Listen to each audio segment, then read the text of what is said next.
Hi, I'm Rene Oswald with the Transitioning to Living Cuisine program. And today I'm going to talk about our staple stash, making our staple stash. And that information is in the book in level 4 on page 104. And we also talk about improving your staple stash with sprouting nuts and seeds in level 5, which is on page 155. And what is a staple stash? It's a way to make raw foods in 15 minutes or less. Because a lot of you have seen all the raw food recipes and said, oh my gosh, I have to soak that seed for 8 hours. I don't have time. I'm hungry now. What am I going to do? And this is your way of always having those nuts and seeds available, no matter what. So here we are with all the seeds that we use in just about every recipe. We have sesame seeds, sunflower seeds, buckwheat groats, almonds, pecans, pine nuts, macadamia nuts, and cashews.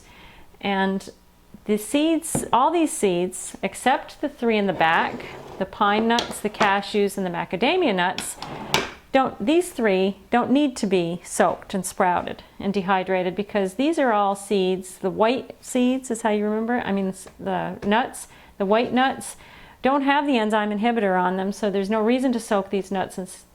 They don't produce that, so you don't have to worry about it. You can just use these anytime. So these seeds just need to be refrigerated or frozen because they are very high fat. They need to be kept cold so they don't go rancid. But these seeds all need to be soaked to release that enzyme inhibitor, and to make them the most nutritious, it's best if you can sprout them.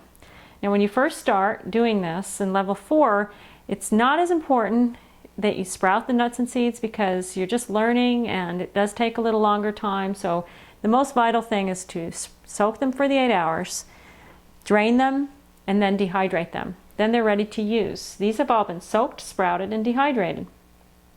So you soak them for the amount of time that's listed in the book, drain them, and dehydrate them if you're in level 4. If you've gone on to level 5 and 6, then you'll want to sprout them. Leave them for about 8 to 10 hours, however long it takes for that sprout to appear, and then dehydrate them. Those are at their peak nutritionally. And you can see, especially here in the sunflower seeds, you can see all the little sprouts. They've sprouted for the 8 hours, and then we dehydrate them. Now when a recipe calls for any of these nuts or seeds, they're ready to use.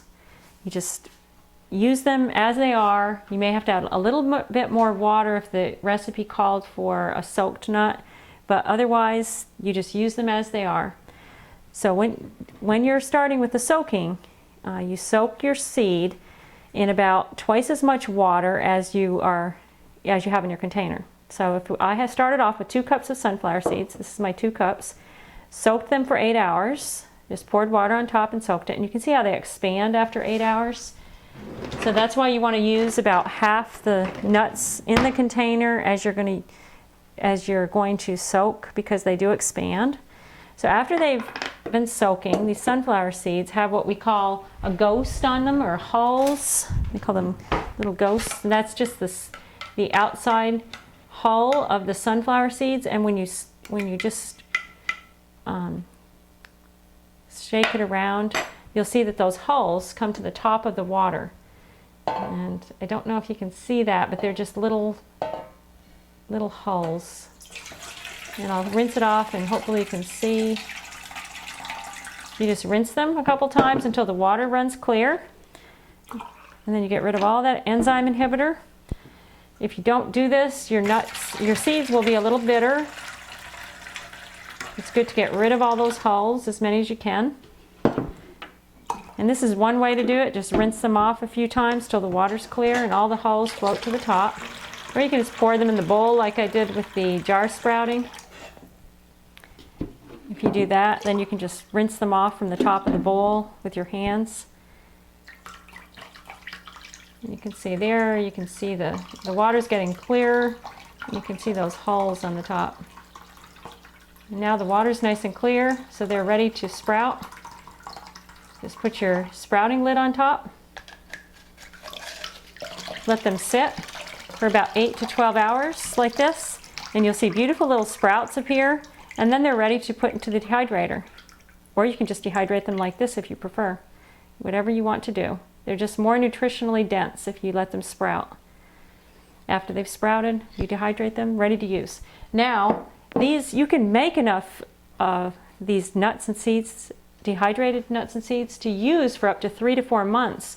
If you have a vacuum sealer, these have been, I'll show you how to vacuum seal in another video, but you can just take any jar like this, vacuum seal it, and these will last 3 to 4 months. So you can go ahead and sprout and dehydrate all these nuts and seeds enough to last you a couple months or 3 months, and you only have to do this 4 or 5 times a year, and you're done, ready to go. And then you can enjoy making raw food more because it's easier. It's only 15 minutes for most recipes, so it's real easy to do this.